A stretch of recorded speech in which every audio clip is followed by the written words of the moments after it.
February पूर्वरु राज्य लागू हेबो आभा कार्ड एणिकी गोटे आकाउंट रे रहिबो रोगींक समस्त डाटा खूब शीघ्र लागू कराजिबो। खूब शीघ्र लागू हेबो नेशनल डिजिटल हेल्थ मिशन।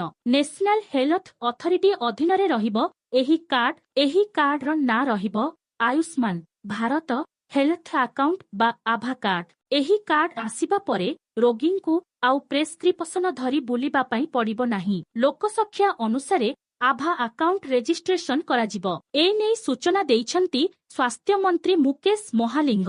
लोके एही कार्ड ऑनलाइन आवेदन करि परिबे। आवेदन प्रक्रिया आरंभ होई जाइछि। आयुष्मान कार्ड सह एही कार्ड मिलिबा नै सूचना रहिछि। सेही परी क्यूआर कोड मध्य रहिबो जहा स्कान करिबा परे रोगी पूर्व तथ्य विषय रे समस्त प्रकार सूचना मिलि परिबो। तेबे केउ तारीख सुद्धा एही कार्ड मिलिबो से नै कोनोसी सूचना प्रकाश पई नाही।